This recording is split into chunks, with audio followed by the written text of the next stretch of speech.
Hello and welcome. I'm Carol Massar, anchor for Bloomberg Businessweek TV and radio and host of the Bloomberg Breakaway CEO Summit. It is my pleasure to welcome you to this, the final of 3 town halls that we have hosted over the past few months, where we have been looking at the new normal for business leaders. I want to start by acknowledging our series sponsor, Atlassian, for their support. Today, we're going to be looking at corporate culture and innovation, and I'm going to be talking to Smucker Company CEO Mark Smucker a little bit later on in today's program. But first, we have a really interesting panel led by our own Alix Steele, and it focuses on innovating during crisis. Now, if you have any questions for our speakers or for Alix or for me, please put those in the Q&A box just to the right of the video screen. We also encourage you to engage with other attendees in the event chat. And if for any reason you have technical difficulties, we know it happens, try to refresh first your browser. And if that doesn't work, you can access support in the event chat as well. Also, be sure to find us on social media. You can use hashtags Bloomberg Breakaway and the new normal. And also, you can find us at Bloomberg Live. And with that, I'd like to welcome Alix to get us started. All right, thanks so much, Carol. I really appreciate it. I want to welcome my panel with me as well, Brian Whipple. He's the CEO of Accenture Interactive. Also, Leisa Reichelt, Head of Research and Insight over at Atlassian, and Kate Ryder, CEO of the Maven Clinic. Really good to talk to you guys. We had a pre-call, and something that came out of the pre-call was trying to find out what the new water cooler was. I know it's not a new term, but I think it's a fun way to start because water cooler is fun. Make friends, there's creativity, you can generate ideas, exchange information, and how to recreate that and everything it represents. Leisa, let's start with you. Get your thoughts on that. Well, I think like everything is happening online these days, right? So we can't rely on anything physical for a water cooler anymore. But I think we need to think about like what benefit did that bring us? And I think that it's really about those collision conversations, those people that we would run into and talk to that we wouldn't otherwise have the opportunity to. So I think it's less of a physical location question and it's much more of a facilitated experience now. So I think it's a question for our leadership really to make sure that we're trying to make sure that we're creating these opportunities for new perspectives to be brought into our teams regularly through avoiding the kind of propensity to have smaller, more focused meetings all of the time and always be thinking about like how can we bring in those new perspectives to challenge our teams. So it's really trying to facilitate that experience. Yeah, let's just go around real quick and just get everyone else's perspective on that, and then we can get back to more specific examples. Kate, you want to kick it off? Sure. Yeah, I think, again, echo that the water cooler conversation is really about those kind of spontaneous conversations. So we've tried to recreate that by, really leveraging some virtual events that we'll put on during the week. So whether it's we have meditation during the week, we'll have virtual cooking at night. We even had a talent show over the summer where people rehearsed. And so, I think with some of those, that could have gone really wrong. I know. Well, let's just say I didn't sing on it, so that's a good one. But anyways, yeah. And so I think by doing a lot of these events, we're hoping that a lot of the spontaneous conversations are happening at least over Slack, Zoom, and we're doing the best we can, but we definitely miss each other. Brian. Yeah, I mean, the metaphorical water cooler conversations are, let's face it, just generally not occurring. So it rests on management, as was just said, to create a much more intentional effort around person-to-person communication. And I think that is more important than ever before. And if you have a small or large organization, whether you have 100 people or thousands and thousands of people, there are things you can do, such as something other than the standard Zoom call that can connect. Create that human connection. But I mean, it is not the same, and it is something we're all suffering from a little bit. I mean, the few physical get-togethers I've had with my work family, you see this like gushing of happiness and emotion, which is refreshing in a way. But you want more of it, and we can only get a little bit. So why don't you guys go around and give some examples? Oh, sorry, Leisa, go ahead. Oh, sorry. I was just going to say it's been really interesting, I think, in some of our kind of more traditional meetings that we've had, like our big sort of town hall meetings. One of the really popular things that we've started doing is using the Zoom functionality to create little random side rooms. And that's actually become something that's that's been a much, much bigger part of the meetings than we've ever done before, because it's like, who's going to randomly turn up in my room? What are we going to talk about? Who am I going to meet? What conversations are going to come from that? There's a lot of demand, I think, in the teams for those kinds of interactions now. So then to that point, it'd be great to, you guys already gave some specific examples, but let's do a little bit more, sort of a project or something that you did to try and help facilitate that community, and then sort of the creativity that can come out of that community, what you did and what the result was for it. The most I've ever done is, happy hour with my team, which was great, but it would be great to get different ideas and stuff going on in there as well. Kate, you mentioned a talent show. What else have you guys done? Well, one thing that we're doing that's pretty cool is we're having virtual donuts. So basically somebody gets paired with, they sign up and then someone gets paired with someone else, and it's just like a 20-minute chat. It could be, cross-functional with different, it's supposed to be cross-functional with different teams, but everyone gets paired up at all levels of the company, and they can just have a chat. I think the other thing that we're doing a lot more intentionally is during our offsites per team or during kind of company meetings, we're trying to do a lot more kind of personal sharing. So, answer quick questions about yourself. Tell us about where you grew up. Tell us about, your favorite type of music. And so, I think in an office setting, whereas that would come up during potentially a water cooler conversation, we're now very deliberately teasing it out in meetings to just drive that community and connection. Yeah, I think right now you see firms and companies trying to essentially build culture through technology, which, let's face it, that is hard, but it's not impossible. And you can build elements of it. I mean, we do things like what you just talked about. We have, virtual meetings. We use 3D technologies, virtual technologies such as like Unreal Engine. And in the middle of these meetings, whether they be dance parties or other ways of not doing a traditional video call to allow some sort of, unusual video connection. That is better, for us at least, than the standard, virtual coffee hour, virtual happy hour, that sort of thing. But there is in my belief, a diminishing returns principle to some of this, and hopefully we'll all get past it before we get there. I mean, that's the plan. I think it's super important, though, to make sure that we're investing time in this and not thinking about it as inefficiency. And that was something that I really learned when I took on a distributed team well before the pandemic ever existed. And it's something that I learned from somebody in our team who had worked with Trello in our organization. They'd always been completely remote. And she was like, you really need to invest time every team meeting in playing together and being social together.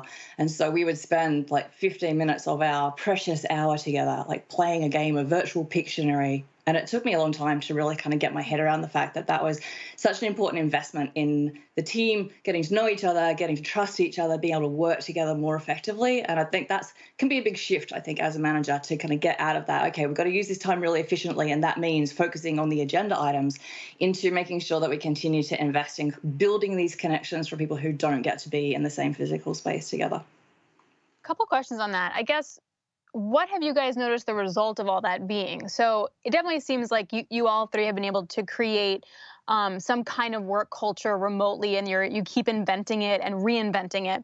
Then what's the payoff? Like, how do you measure that success? Leisa, it's just natural to ask you, because you were saying like investing that kind of time. When did you notice that worked? I think one of the main reasons that you're doing it is you're trying to build trust.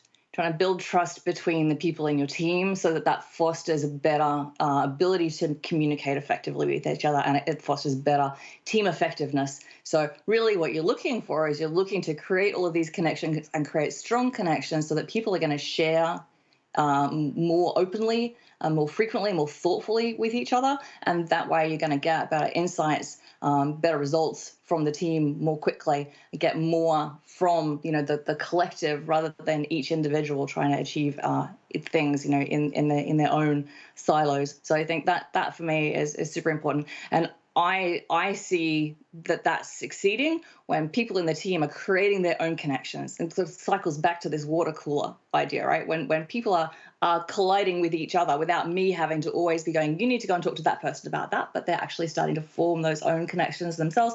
They're starting to do the coffee coffees one-on-one without having to have the donut, although the donut's great and we do that as well. I think that's really what you're looking for, is the team really starting to operate as a team, not just as a group of individuals. And, if you've got a distributed team, you need to be doing this all the time. But I think because so many of us have remote teams now, we all have to do it in order really just to pull people together and keep them operating collectively rather than as just a bunch of individuals. Brian, you want to add? I think one of the ways we've measured success and that we've seen it is that people typically get their information in times of crisis from one of the three branches of government or news or things like that, and that continues. However, as the crisis has become a prolonged crisis, I think one of the evidence and one of the elements of success is that employees and employers have a redefined relationship now, and part of that is that employees look to their company for valid sources of information about where they're safe, what they can do, what they cannot do. And that is often more accessible to them and more real to them from people they know than some other sources that they would traditionally go to. It's a different relationship, and I believe it is evidence of an improved relationship really with employees. Yeah, and we actually use a very cool tool called Culture Amp that measures employee engagement. And so, you can actually structure and customize the questions yourself. And so, asking specifically about remote culture and internal communications and understanding of kind of business objectives. And so, we take Culture Amp every kind of 6 months. So that is for us to, comparing Culture Amp in a remote environment versus before. And so we've been able to, I think, successfully not only measure, but then continue to have an open dialogue with employees around feedback, around what are we doing well, what aren't we doing well, how can we do better. So that is a tool that has been really helpful for this measurement.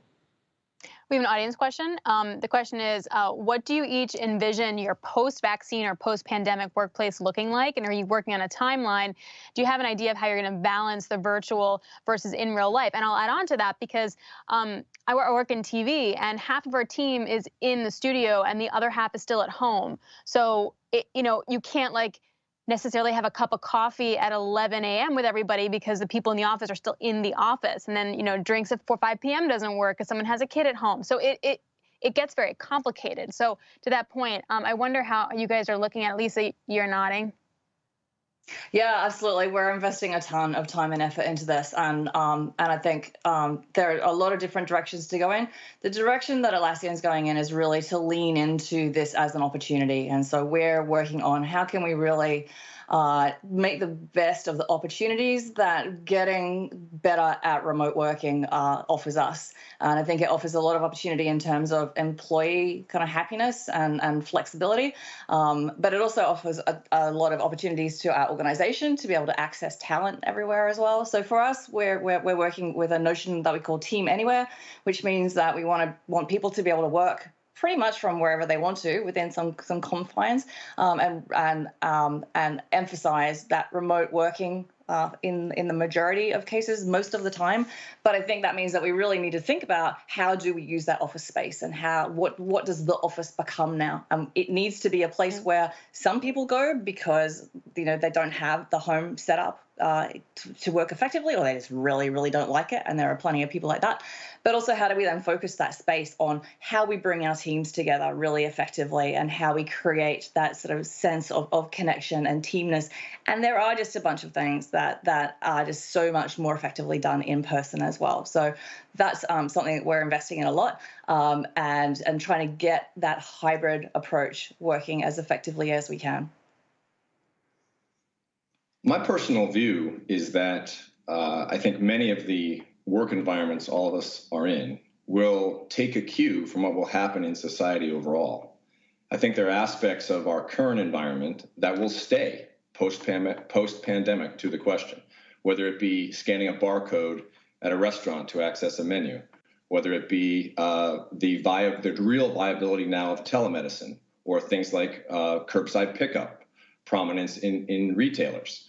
I believe those things are here to stay, and I think we all want our corporate environments to go somewhat back to where they used to be, but we've collectively, as a work society, have proven to ourselves that we can do this in a largely remote environment, leveraging technology with a fair amount of success. It varies by industry and company, of course. But I do not think we're going to be going back to where it was. I think there'll be increased human connections, but there'll be some sort of middle road position from where to how it's been lately to how it was before. And I think companies will take advantage of many of the new things. I mean, the whole innovation coming from necessity highly applies here. You really like that barcode menu thing? I hate that. It takes me like forever to understand what I'm looking at. Fair enough. I did not say I liked it at all, particularly if you don't, you're trying to find it and they have their 3 different menus on there. But I do believe it's largely going to be here to stay at many places. Oh, fair enough. I was going to say, I think in 3 to 4 years' time, you actually won't potentially know that the pandemic ever happened when you're walking through a modern workplace, because I think that the relics will be better video technology and all the conferencing rooms. Those technologies are improving drastically. I think at least at Maven, we're a technology company, meaning we already have people working a few days remotely, so I don't think that's going to change. But we still very much are an in-person culture. And so, I think that we're really looking at the kind of post-vaccine. I think the question was post-vaccine, post-pandemic in phases. So it's really about phase 1, which is getting people safely back to the office and communicating again. And that could be, we're thinking of creative strategies around having dinners in the office at night, and having, place settings where people are going to sit next to each other like they're at a wedding, and having that catered, and really building connections that way, really investing a lot in hygiene and safety. But I think gradually over time, we will kind of start to see things return to normalcy a bit, where you won't necessarily see the pandemic effects in workplaces in 3 to 4 years, if they were already that far ahead. It's so sad. I think that would be a really lost opportunity personally. I think, like, from the research that we've done, we know that the changes in flexibility around time and around place for working has led to a lot of individuals feeling a lot more kind of empowered personally, in terms of the way that they are able to combine their personal and work lives. And I would be disappointed if we weren't able to try to really build that in moving forward. I think there's a huge likelihood that you're right and that everything will go back to normal. But I think that it's an opportunity for companies to really think about changing the dynamic between employee and employer, and that notion of how do we bring our lives together, our personal and our work lives together, and make them gel much more effectively than maybe they have in the past. We have another question, which is actually somewhat related. How do you communicate culture to people who've been onboarded during the pandemic and those best practices for onboarding somebody? I honestly cannot fathom switching jobs and having to learn a new job and then learn new people during this pandemic, yet I know it's happened to many, many people. Brian, you want to start on this one? Yeah, this is something we've had a lot of challenging experience with, if you will. The reality is it is much harder to establish a cultural connection with someone that is brand new during the pandemic than it is to someone you've worked for 5 or 10 years. It's an entirely different level of challenge. And there is no, silver bullet on there other than very significant leadership, intentional effort around connecting them. And yes, you can send this and you can do the virtual dinners and you can do that in isolated circumstances. You can do, a socially distanced in-person thing, perhaps. But it's going to require much more intentional effort around that candidates or new talent that has come on board. There is no silver bullet, and that has been a real challenge. Yeah, we've at Maven, we're about almost 200 people now. So we've actually hired 90 during the pandemic. And so that has been definitely challenging. I think one of the things that we're trying to move to is now there's just like a group of people that have been onboarded remotely. And so we're trying to actually build culture among them because they're having a very similar experience versus some of the people that were in the office. So that's one thing. Again, I think it comes down to being super structured in your processes, your values, this is what to read, this is what to do, here are the 10 to 20 people you should meet, and then really continue to invest in manager training and manager communication, because at the end of the day, onboarding is essentially done by a manager. And so how do we empower the managers to really step up here? But yeah, there's nothing perfect, and nothing kind of beats the in-person experiences. Yep. Yeah, at Atlassian, we've onboarded hundreds and hundreds of people, and I would agree with everything that you're saying in terms of really trying to make sure that it's structured and thoughtful and that all the information is there. I'd add one more thing to that, which is the research that we've done shows that there are 3 really important things that impact people's work experience during this pandemic time. And one of those is network quality. And this is where new people are really going to suffer because they're coming into an organization where they know nobody. So one of the most important things that we can do for people as we're onboarding them is to really make sure that they're getting introduced to all of the people that they need to know in the organization. And that can be something that's not necessarily on the checklist. You might get a buddy to sort of, or somebody to sort of partner with. But I think really thinking about like who's the big list of people that we need to make sure that these individual is being connected to, and how can we start to foster that network that's going to help them be much more effective more quickly. Super smart point. What do you guys do? Sorry, go ahead, Brian. No, I was just going to add that something consistent with what was just being discussed is, I think, one of the silver linings of this situation we've all been in, particularly for in corporate environment, is I've always believed that you need to be yourself at work, that you can't like check into work and have a different personality than you have at home, or else you're in probably the wrong career. But now people's hands are sort of forced on that. And there's this notion of authenticity at work. And I think it does relate to things like onboarding and new employee and culture, because, whether it be an entry-level analyst to a CEO, they see each other in a home environment. And of course, we all know what happens. There are dogs, there are buzzers, there's food being delivered or children and homeschooling and all of these things. And people see each other in a much more non-hierarchical human way. And I think that is actually a really good thing, and is one of the ways that culture can be established during this time. I definitely had my daughter try to take off my microphone when I was in the middle of a show. That was a good one. You got a lot of retweets, though. Did you guys ever experience time zone changes among staff? This is a purely personal question because my co-anchor is in London, so it's very difficult to create social environments for the team when you're 4 to 5 hours apart. Have you guys had to manage that? Yeah, Kate, you're kind of smiling. Yeah. Yes, we what do you do? had.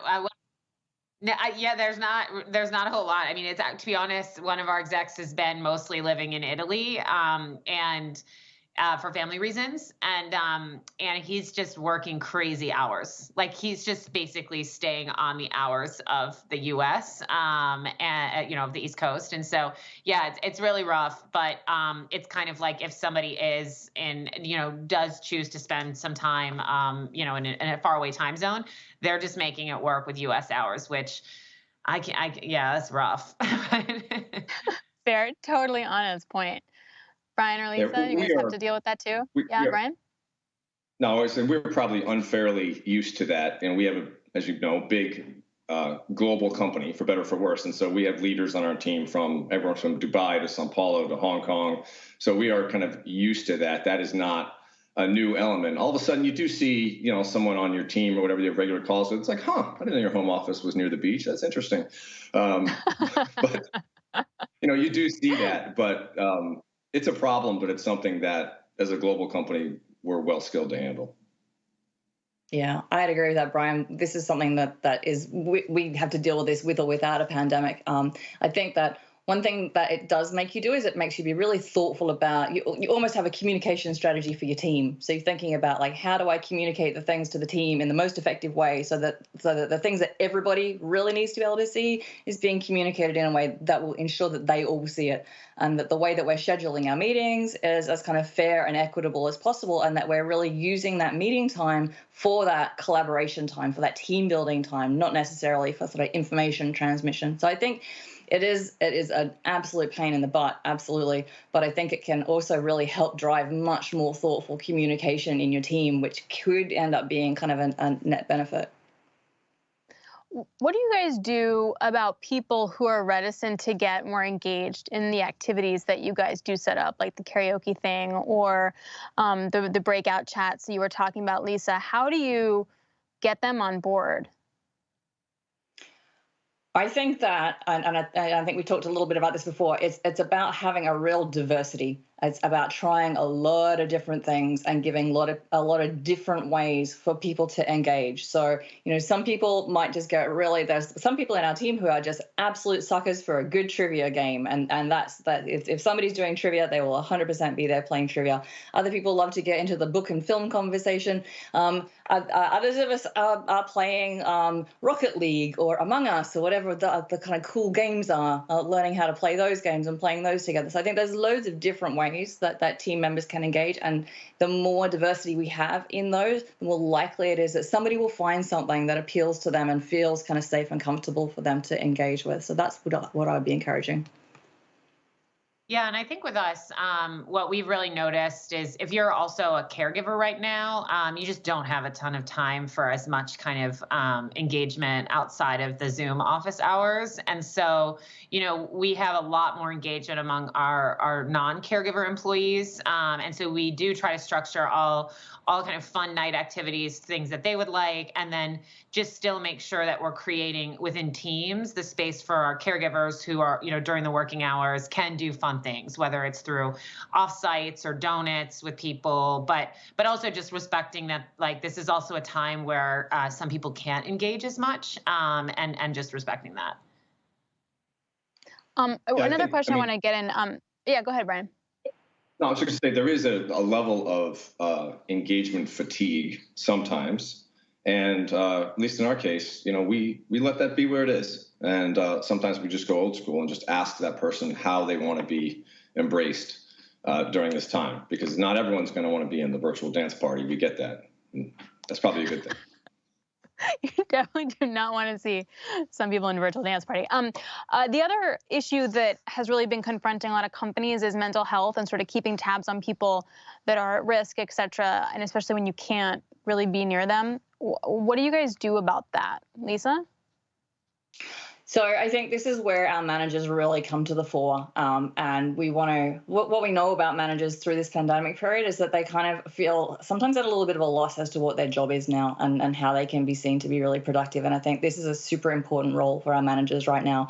And this is about making sure that when we're having our one-on-ones with employees, with people in our teams, that we're spending plenty of time talking about the individual and how they're getting on and understanding what their circumstances are like. Is there like a checklist that you guys have to give managers so they know that they're like hitting all the right points, or do they have their own kind of training?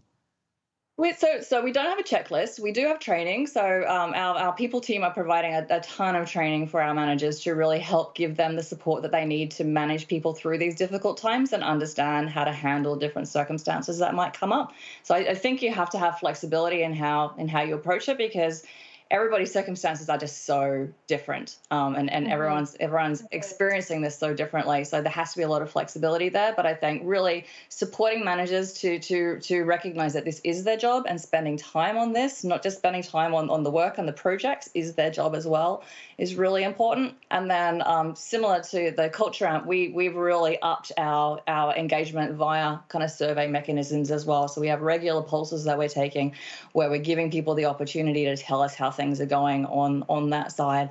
And then through that, we know that there are plenty of people who are really struggling right now. And so organizationally, we've put a lot more in place to help support people through just the personal challenges of working more remotely, but also especially in the US right now, there's been a lot of kind of external things, external stresses going on as well. So offering support for like how to deal with political anxiety is something that we have to do now. And to Brian's point about really integrating the whole person into the workplace right now, taking responsibility for supporting that is something that we need to do. So we have like 2 minutes left, but a minute and a half. But I just want to get both of your takes on the mental health situation. Brian, you want to go?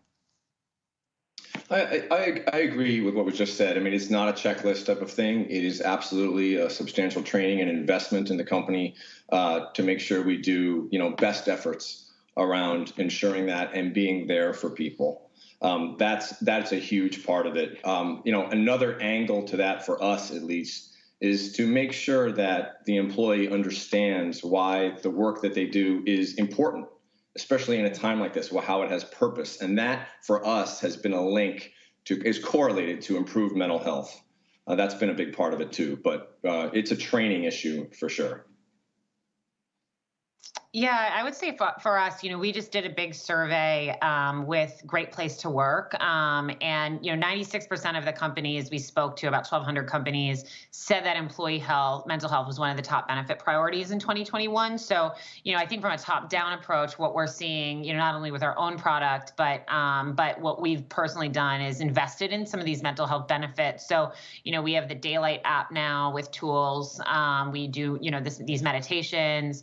We also have no meeting blocks on Wednesdays and Fridays to give people a break. So, because I think there's just a huge business case when you reduce burnout,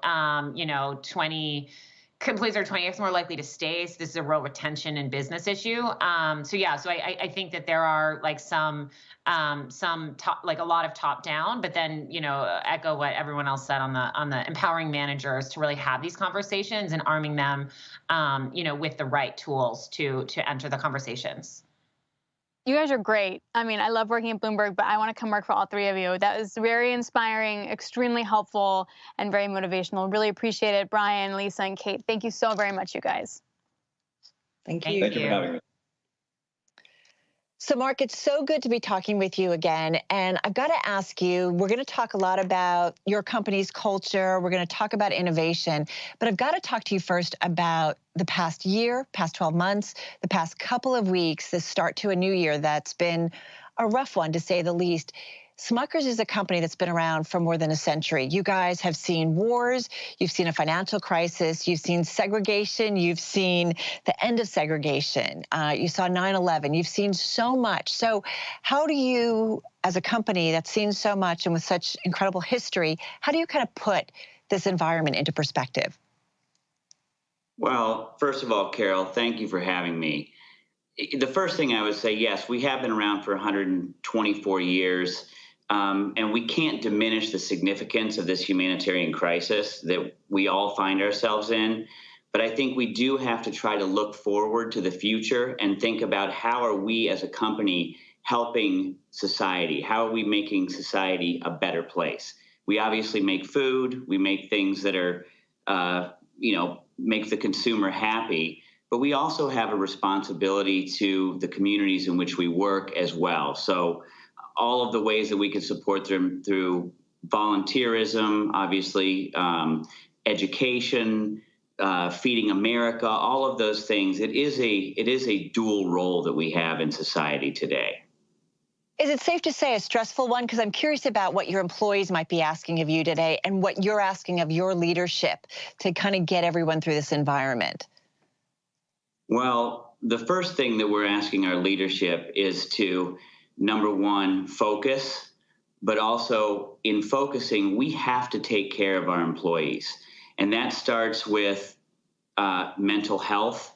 We have made a significant push with our employees to make sure that they know what resources are available to them. It is a trying time, but fundamentally, we have to start with keeping our own house in order, protecting our employees, which will in turn allow us to do better in business. Well, it's interesting too, you say to do better in business. Business right now, I was talking to Richard Edelman of the PR firm Edelman, and they do a trust barometer, and they say that right now business was more trusted than government in 18 of 27 countries, and the expectations are for CEOs to focus on societal engagement with the same rigor, thoughtfulness, and energy used to deliver on profits. And I'm curious, are you seeing that? Do you see that now as kind of extra responsibilities in your role? As a company, Carol, we always have taken a view, again, that we do have a responsibility to society. I think what has shifted in the last 5 to 10 years is you do see business leaders being more vocal and taking stances, not necessarily political stances, but fundamentally it's about doing what's right.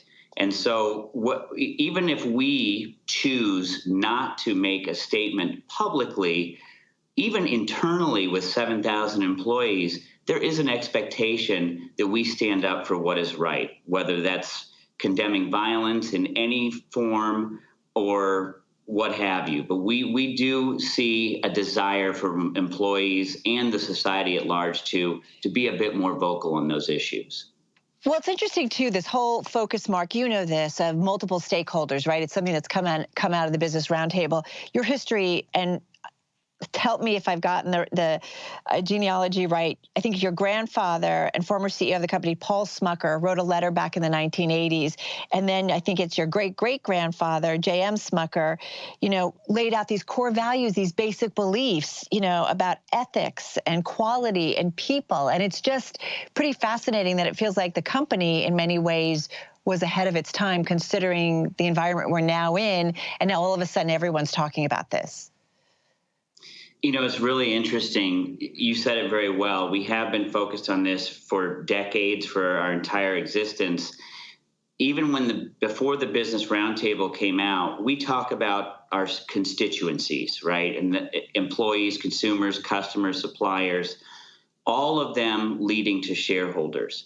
And so philosophically, what we have always said is that if we take care of all of the other constituents, then automatically the shareholder will be taken care of. And that is essentially precisely what the Business Roundtable said. Well, so this is so much a part of your culture then. So tell me, how do you keep that culture going during something like the pandemic in the last year that we've had, where people are just struggling to keep their home life, together. People are struggling to take care of maybe family members that are sick. So I'm curious, your culture at Smucker seems really well defined, and it has been for decades, as you just said. So how has the pandemic affected that culture? Well, first of all, as you referenced earlier, we have our basic beliefs, which is how we refer to our core values. We have always said that we have to be willing to change. And that means we can change everything, even our strategy, and we have many times over our history, but never change those values that are foundational to our culture.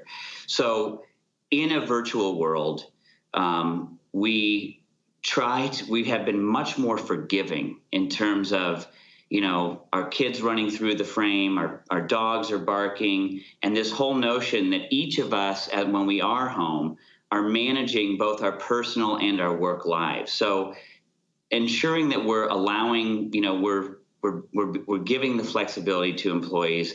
We're being forgiving in terms of even the hours of work. We've consciously said, try not to schedule meetings before 9 or after 4, so that we can protect some of that work-life balance. Well, and it's interesting, too, that I know when we talked on our prep call, I think it came out, you guys have this really Midwestern, component of your culture, and it's a good thing. But I do wonder, your name is on the door, and I think about this culture and this idea of being nice, and how do you kind of keep that going and be Midwestern nice, especially in a world where, so much can be misconstrued. It's not so easy to do that. Right. We are in the Midwest, and that is, what's fundamental about our culture is this collaborative nature. We are very competitive externally, but internally, we're very collaborative. And I think that can manifest itself sometimes in ensuring that, we're not hurting each other's feelings. But at the end of the day, and particularly as the leader of the company, I need to set the tone and hold folks accountable. So at the end of the day, we still do have to make difficult decisions. We recently announced 2 divestitures. Those are not easy decisions to make. They're the right ones for our business, but ensuring that we balance doing what's right for the business, but also preserving, as you said, some of those core values. Well, it's interesting, too, when you guys are going through a transformation, right? And you are doing these divestitures. And, we have seen so many companies through the pandemic, they've got to learn to innovate. They've got to learn to pivot. And you guys, there's a word that you used with me, and this focus on being agile. And I don't think, forgive me, we think of agility related to a tech company, right? Like we kind of get that. We don't necessarily apply it to a company that's been around for more than 100 years, but you guys are thinking about that in a big way. Yes, absolutely. And even the pandemic itself has actually caused us to take on more agility. So it's caused us to respond quicker to our customers. It's caused us to take a much harder look at all of the items, the individual products in our portfolio, and trim down what we are fundamentally focusing on. The one example I can give you where we pivoted very quickly during the pandemic was with Jif peanut butter. And we essentially needed to only manufacture 5 items, 4 creamy and 1 crunchy. And so all of the other items we pressed pause on for some period of time just to ensure that we're getting the core stuff to the consumer. Uncrustable sandwiches, we only were making peanut butter, strawberry, and grape. So we put the other ones on hold just to make sure that we could get the core products to our customers. Well, and it's interesting, too. Does this stay with you then, Mark, going forward? Do you kind of say, maybe we have too many choices out there. We don't need to do that. Maybe consumers, I know in my world, the pandemic, it just simplified things. And I'm trying to carry that forward with me. And I just wonder, does that stay with you guys? Is that kind of the innovation that stays? Yes, it's 100%. It has to. Making some of these difficult choices of what's in or what's out is really critical to our success moving forward. Even in terms of marketing and how we're communicating with consumers, we very quickly shifted, for example, advertising that was relatively new on Folgers to advertising that was culturally relevant, if you will, to the environment that we all find ourselves in. So it is a responsibility that we have to ensure that this agility and our ability to respond quickly is a capability that we have built, a muscle that we have developed during this strange time we're in. You open the door to Folgers. Let's go there, because I drank Folgers in college. It was really easy, and I could always have it fresh. Fast forward, I'm not going to tell you how many years, but listen, we have lots of choices now, right? You can get organic beans that are from a family farm or from Costa Rica, and we can do French press, or we can do, you name it. You guys make K-Cups, so you're obviously looking at these different markets, but how do you innovate a brand like Folgers, right? That has a long history, but that has some baggage with it, right? So how do you innovate? That's a great question. So with Folgers, there's no question that social media and technology has allowed consumers access to a variety of different brands and products that they may not have had access to in the past. And so in this time when consumers do want to simplify, we have seen millions of consumers come back to the Folgers franchise. And we have actually seen Folgers start growing again, which has been fantastic. We're helping that along with, again, the advertising and so forth. But specifically to innovation, it's making sure that we continue to stay relevant. We are on a multi-year journey with Folgers, which starts with the consumer communication. Consumers want bolder, darker roasts. So we are providing those in a new product line called Folgers Noir. It's constantly paying attention and speaking to our consumers and understanding what they want so that we can deliver that to them. And I'm very pleased with the progress we've made. So more to come. You mentioned advertising a couple of times. I'm curious about social. How important is that in kind of reaching a different audience, maybe a younger audience? And I'm also curious about influencers or celebrities. Like, how do you guys think about that? Take a Coke or a Pepsi, right? They've often aligned with a celebrity. Take, sports, gear. So I'm just curious how that plays into it. Sure. So Folgers, in particular, as it relates to influencers and social, across our portfolio, we have leveraged those capabilities. Keeping these consumers in the franchise is largely about targeting. It's knowing which consumers are new and trying to push messaging to them through the social channels. In terms of celebrities, as you know, we are engaged with Rachael Ray on Nutrish, which is one of our leading dog food brands. That has been a very successful partnership for us. We also do think about whether it's influencers or celebrities. Obviously, maybe our pockets aren't as deep as some of our larger competitors, but we will continue to look at those opportunities as well. So more to come.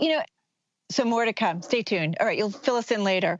And I especially think about your industry, right, is one where winning is a game of inches, right? It's small increments.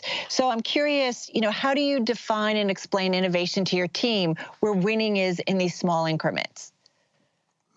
It's multiple things, and you are right. It is a game of inches. And so it starts with focusing on the capabilities, just the few sets of capabilities that we need to win. So it's very simple things like at the store level, whether that's the digital shelf or the real, shelf, we have to make sure that our products are on the shelf and in stock. It's something that simple. As it relates to consumers, it's how we communicate them, things that we've already touched on in terms of making sure that we find those new consumers and re-engage with them. So it's really customer, consumer, building those capabilities that are focused on those two constituencies. Hey, how has digital impacted your world? I've got to ask you, because that's one theme that we've talked about, Mark, so much over the last year is the digitization or further digitization. And companies that had strategies that they were maybe going to implement over the next couple of years, all of a sudden they did it overnight. How is that impacting your world? Is that part of it as well? Well, fortunately, we were set up from an e-commerce perspective. We have several key e-commerce customers. We were set up well coming into this, and so we've experienced tremendous growth as consumers continue to do more shopping online. The digitization that, like this conversation that we're having, is clearly something that's new to many of us. And then again, it's a combination of reach, which is mass media, but also targeted marketing, as we've discussed, like social media as well. One thing that stuck out with me, and it's something I'm kind of applying to my life, but you said, is how to take work out of the system. And it's interesting that you talked about this. So how do you take work out of the system at Smucker's? Because, right, I think you had said to me, in the past, you might have had a big meeting and everybody got to weigh in and, making sure everybody, collaboration was number one. And you've taken some of that out. Right.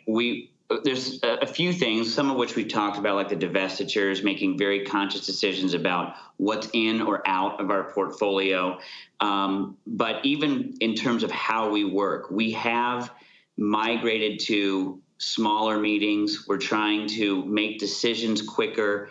And then, once the decision is made, you walk out of the, quote, virtual meeting and you go and you execute. So a focus on potentially smaller groups, clean, clear decisions, and then action has been really key to our success during this time. How do you think, your culture and your strategies have changed the most over the last year because of what we've all been dealing with, what you've been dealing with as head of a company? I would just start by saying the keeping the core and protecting the core, as we talked about, it starts with me as a leader. I think the best leaders are those who are both authentic and vulnerable. And so bringing our whole selves to work, I truly believe that, and that as myself, the leaders on my team, holding them accountable to behave in that same way sets the foundation. In terms of what's changed, it's everything that we've already talked about in terms of being more agile, focusing, and making those focused areas really stick, and not deviating, not adding work back to the system once we come out of this pandemic and can take a deeper breath. How do you make sure that that happens? Because you know how it's so easy, like everybody comes back and it's like, oh, let's have a meeting, let's invite everybody. Like, how do you, as a leader, make sure, like, wait a minute, we've made some progress here? Well, I think, again, it starts at the top. I have to model that behavior. My team has to model that behavior, and we will do that. It's interesting how many conversations that we've had just with my own executive team on ensuring that we continue this behavior coming out of the pandemic. So I'd be remiss, we are Bloomberg. Tell me, coming out of the pandemic, is it this year? What kind of visibility do you feel like you have about what the outlook looks like and for your business?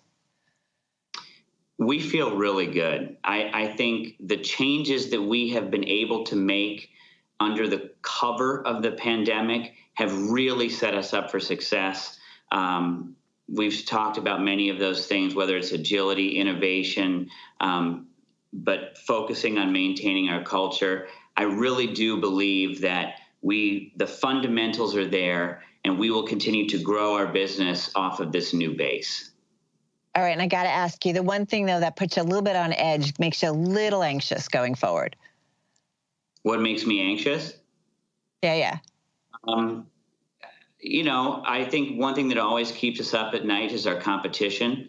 We have fantastic competitors in this industry, and we are keen to observe them and learn from them as well. So responding to some of our competitive threats is something that we take very seriously. I think beyond that, we would like to all see a world where there is mutual respect across the board for every human being. And I look forward to a better world coming out of this pandemic. You and me both. Mark Smucker, thank you so much. Really appreciate it. Carol, thank you so much for having me. It was a pleasure. And that concludes today's program. I'd like to thank Mark and all of our speakers for making time for us today. I also want to send a special thanks to our series sponsor, Atlassian. You can learn more about some of the work that they've been doing by clicking on the resources tab on the event website. And a big thank you to all of you for being with us today. Please follow us at Bloomberg Live to stay up to date on future events. And be sure to tune in next week for the year ahead.